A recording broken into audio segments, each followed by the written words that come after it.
Have a Date with the Angel. Starring Betty White. Bill Williams as Gus Angel.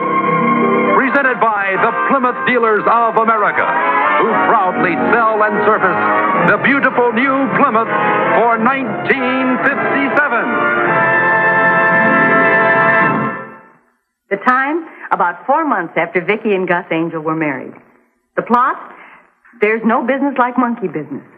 The main character, there's no business like monkey business.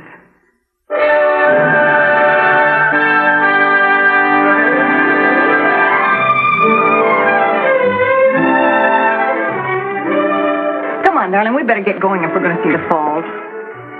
They might turn them off.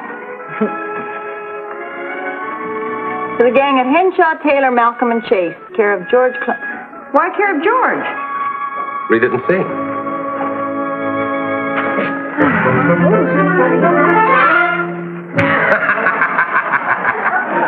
That'll pay him back for the exploding matches he gave to me. Even on your vacation. You know, if I were Mr. Taylor, I'd take a pretty dim view of this. My so-called dignified insurance staff playing practical jokes on each other. Well, Taylor's not as lenient as Mr. Henshaw used to be, but we're educating him. Oh, darling, isn't this great? Great. You have a wonderful knack for changing the subject. Mm-hmm. Shall we go? Oh. Don't forget George's butterfly. Can you see George's face when he opens this letter?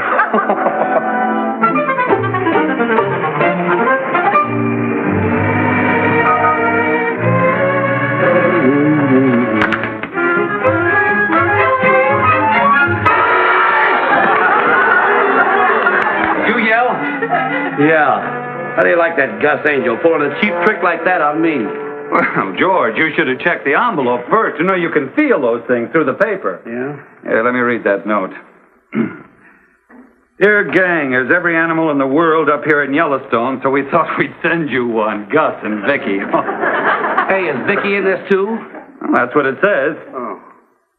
You know, George, we've got to get up a nice little reception for them when they get back. Yeah. Let me see. Hey, I'll tell you what we do. How about turning their lawn upside down? How do you do that? Well, you just cut it up in 1 foot squares and turn it over. And when they come home, all they got is roots. Nah, everybody does that. I know what Hi, we do. fellas. Hi, Keith. Hey, when do we go on strike? No, we were just discussing getting back at the Angels. Oh? Get a load of that. The old butterfly trick. Clemson fell for it. Oh, well, gee whiz. See, I know. Why don't we dump a load of gravel in their driveway? No, it's too expensive. It's a thought. I know. Where we could get... What? Well, go ahead. I like it already. Yeah, this is the best one yet. They say there's every animal in the world up in Yellowstone, right? Right. Well, we're going to show them one they've never seen. Now, here's what we do. Keith, Kenny, you have work in here? Why else would we be here, Mr. Taylor? Sorry. Who did the correspondence with the Lydia Blyers people? Well, I believe that was Gus Angel's account, sir. Oh. Well, it looks like I'll have to bother him the moment he gets back from his vacation. Yes, sir. Well, why didn't you tell me that Angel had sent us a letter? Oh, Mr. Taylor, don't open that, sir. Mr. Taylor, sir. Don't...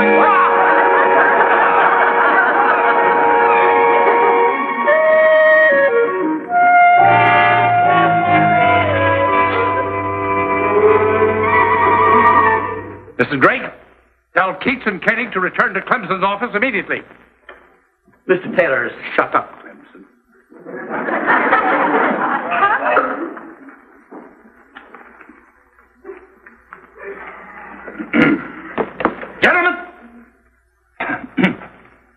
Gentlemen, for some months now, you three men, and Angel, of course, have engaged in a series of undignified and ridiculous and utterly childish practical jokes.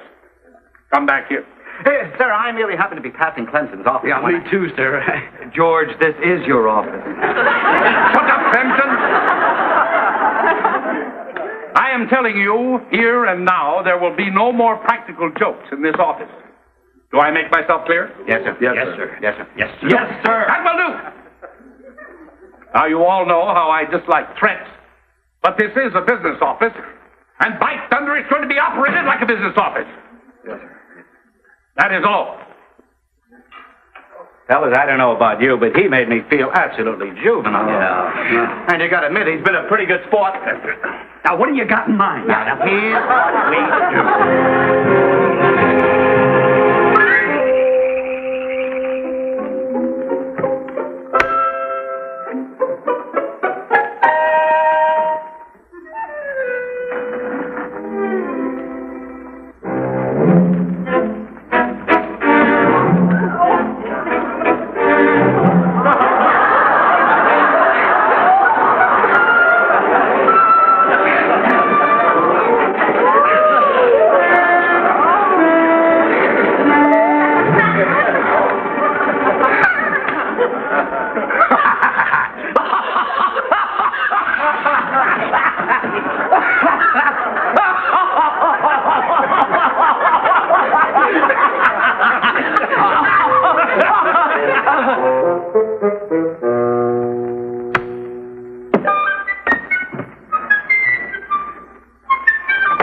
I'm so tired I'm seeing double. Just the same, I'm glad we drove straight through. Give us the whole weekend to rest up.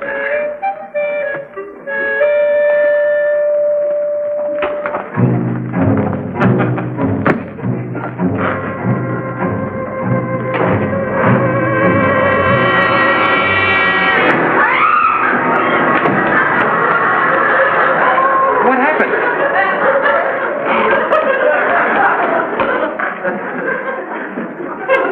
I'm all right. Oh, why'd you scream? Your butterfly came home to roost. Now, what does that mean? There's a gorilla in the bedroom.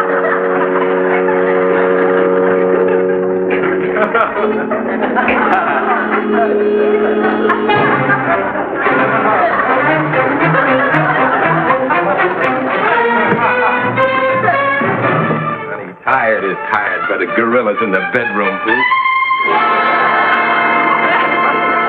Why, it's a gorilla. And the big funny joke is over. You know who did this, don't you? Sure. Keats thought of it, and Wilma was taking care of the house for you, so George had the key, and Carl organized it. It had to be them. It would take at least two of them to lift it. How do you like those guys? This is not the moment to ask me that question.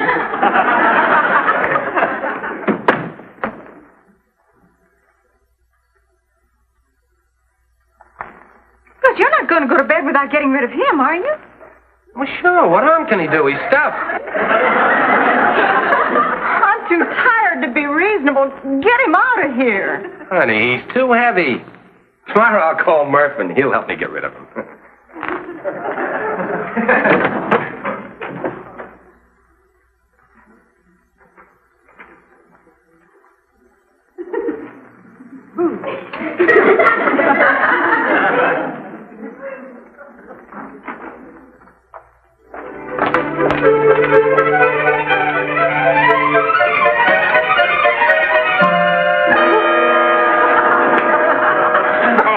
Gus, let's put this thing down and wait for ton. Yeah. Good morning. Me, Jane. Honey, Murph had a wonderful idea on how to get even with those guys. Now, honey, we shouldn't get Murphy mixed up in this. Well, that's what neighbors are for. Like I told Gus, these three clowns are going to expect some reaction out of you, and all you do is just nothing. Sure, they won't be able to stay away. You know darn well the three of them will be by this afternoon to see how pale and frightened we are. Well, he isn't exactly cuddly. I'd love to see their faces when you pretend that you don't know nothing about them. They'll flip. I don't mean to sound like a stuffed shirt, but hasn't this practical joke thing gone just about far enough? Well, who are you hurting? Come on, Gus, let's get him out of here. Can you get that door?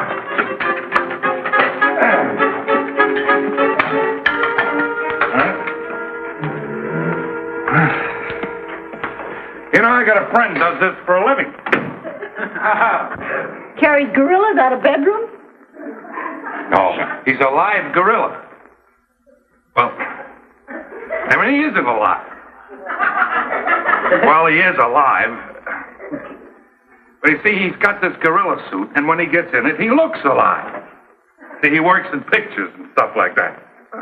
You know, I bet there'll be plenty of work around for a guy like that. Oh, yeah, there sure is. You know, I've known this guy a long time. He works all the time. Him and me used to drive a cab together. Well, see, we didn't both drive the same cab. I had my cab, and he had his cab. We know, Murph. Yeah. Do you think you can get this guy to come over here? Who? This gorilla friend of yours. Kelly? What do you want with... Gus, no. Oh, you're hurting. Yeah. Gus, we have one gorilla. We don't need two. They deserve it. What those guys did to us. No. Can't you see their faces when the stuffed gorilla moves? Well, I just don't want you.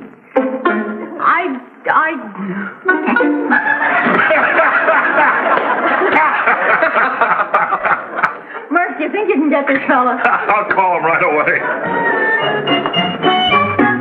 Now, here's what we'll do. Double. Why at the last minute like this, Mr. Kelly? Murph's done me a lot of favors. Besides, sounds like fun. Yep. Old Kelly will do a real good job for you. You sure you won't stay and watch? Oh, no. Kel's right. They wouldn't act natural with a stranger around. Well, we'll give you a scream-by-scream report. I think they're here. I'll sneak out through the patio. See you later. Come on, Mr. Kelly. Now, remember, at first we're going to pretend we don't know anything about any gorilla. Now stand between the beds where the stuffed gorilla was. What do I do when I get in the bedroom? Ad-lib.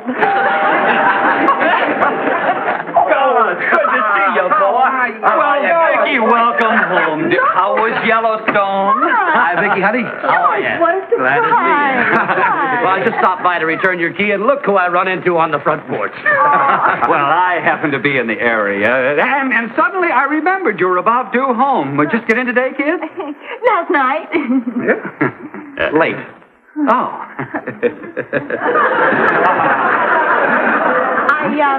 I'll take the key now, George, while I think of it. What key?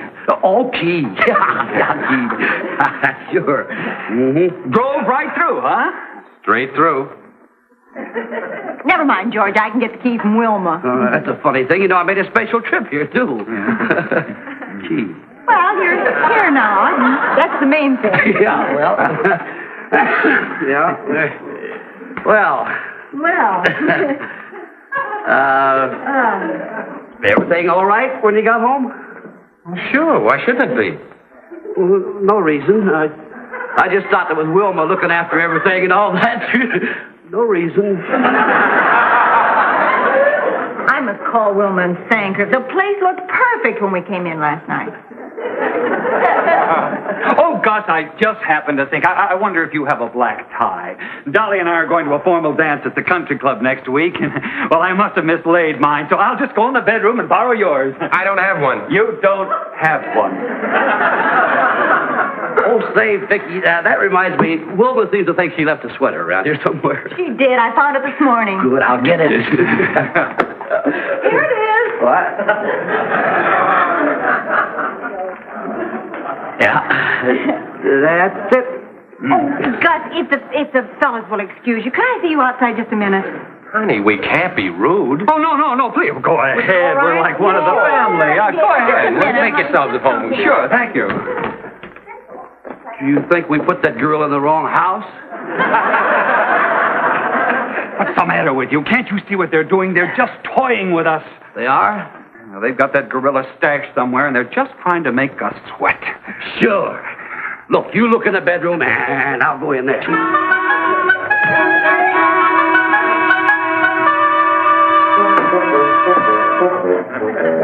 It's okay, George. It's right where we left. I was right. I sat on the back porch. Now, look, here's what we're going to do.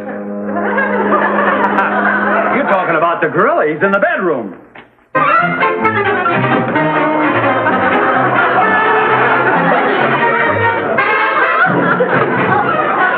Sorry, you were right. So are you.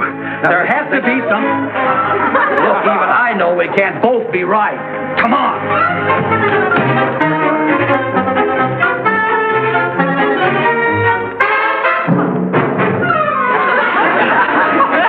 Wait a minute. You know how they do this, don't you? This room somehow connects with the service porch, and every time we charge into one room, they shove the gorilla in the other. Yeah, either that or they got some pretty shaggy laundry out there. Oh, come on, let's get this monkey out of here. It's costing us $10 a day. Yeah.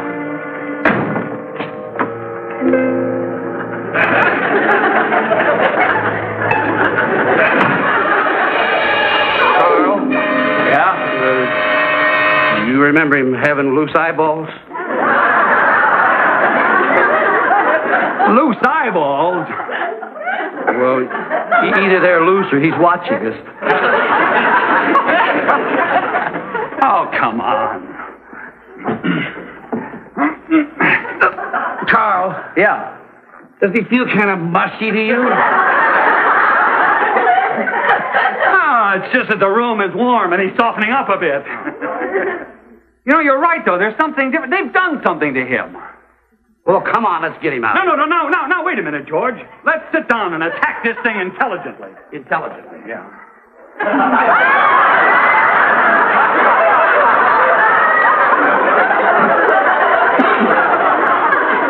Now, the first thing is, we know we put a gorilla in here yesterday. Right. That's right. The angels came home last night and saw that gorilla. That's right. And just a moment ago, you saw a gorilla in the kitchen.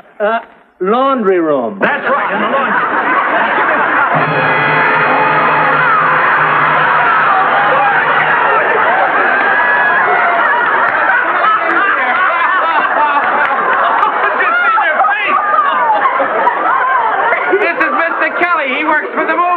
Oh, no. I had an idea there was a man. No, it's a funny gag. It's a funny gag. It's funny.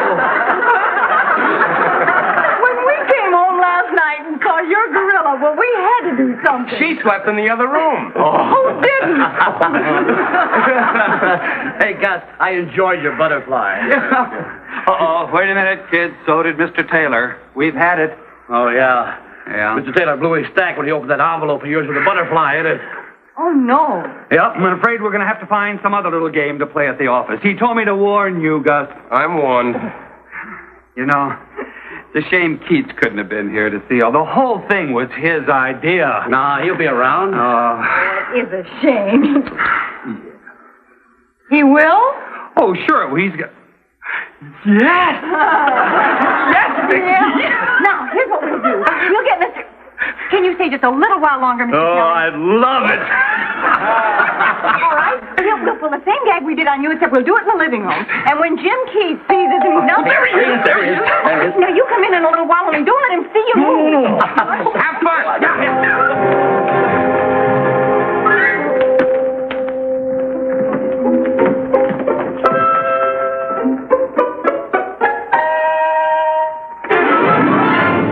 Hello, Vicky. Good time?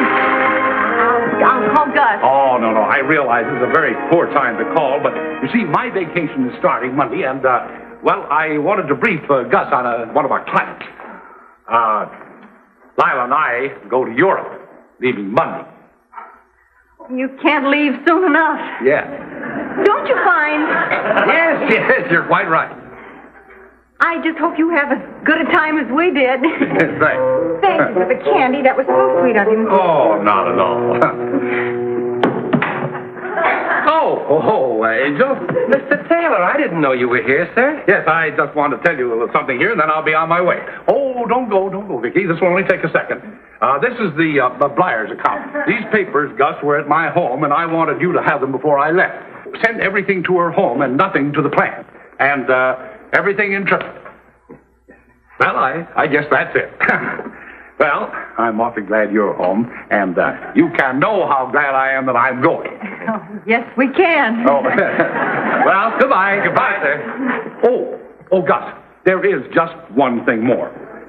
I had to give the boys quite a dressing down the other day. It's about those eternal practical jokes. Angel, they've got to be stopped. Now, you're the stabilizing influence down there, the office.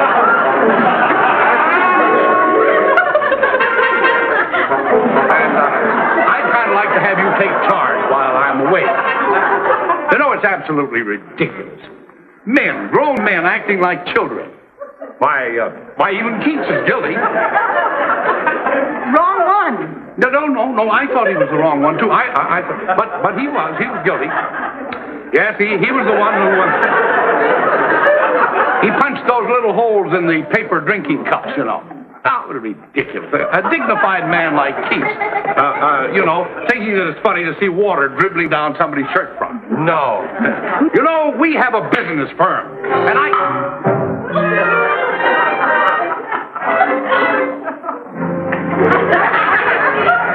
we have a business.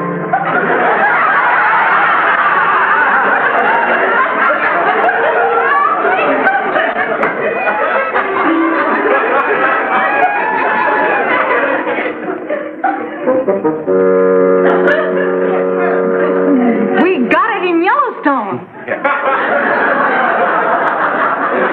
Our Yellowstone? Well, this friend of ours is the curator of the museum up there, and he didn't know what to... And he had this gorilla in his museum. And it was confusing the tourists, so he asked us if we'd bring it down. What were you saying about... Was it here when I came in? Well, yes, he's too big for the closet, and, you want me to deal directly with Miss Blythe, sir? Yes, yes, Gus. You see, you're the only one that can... Yeah, but he's not indigenous to Yellowstone. Well, that's what was confusing the tourists. Offhand, I would say that your Yellowstone friend is imposing upon you. Well, we're going to get him out of here the minute we can. Well, Lila and I are booked for Liverpool on one of the big steamers, and I'm just old-fashioned enough or maybe I'm just old enough to think that an ocean voyage is the only voyage.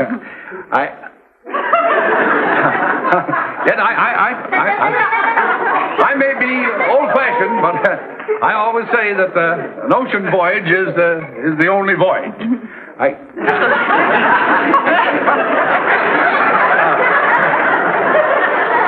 Of course, this may make me feel old-fashioned, but that's the way I have. Could I have a glass of water, please? Let me get it. No. I'll get it. I need the wall.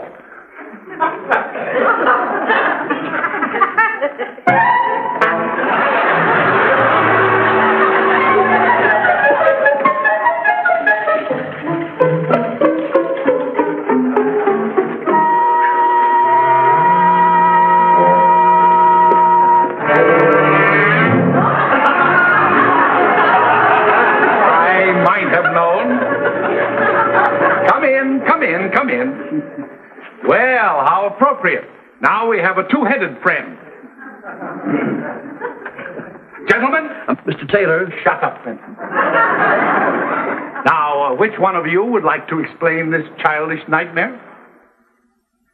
Well, you see, sir, Keats Clemson and I, we rented that gorilla with the idea of stashing it in the angel's bedroom so that when they came home tired from their vacation, they'd... I know.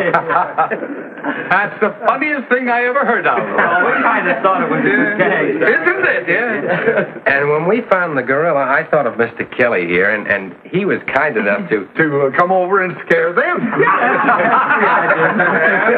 What else? Well, then when we found out Jim Keats was coming over, we thought it'd be funny. All right. This is exactly the childish nonsense I've been talking about. Now, today is Saturday, and technically you're on your own time, but Did you say Jim Keats was coming over here? Well, yes, sir. That's what started all the trouble. When the doorbell rang, we thought... Mr. Taylor, no. Now, here's what we'll do.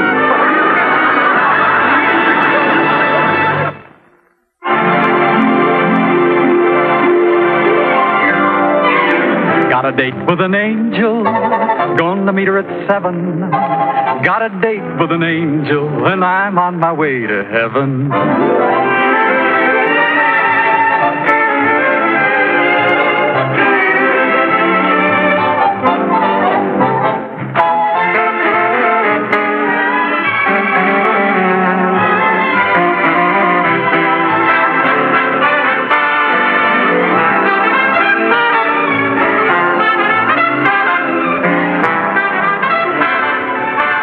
Ladies and gentlemen, your Plymouth dealer invites you to watch the Lawrence Welk program Top Tunes and You Tell It on this same network. And the dramatic show Climax every week on another network. Tom Kennedy speaking. Good night, everybody.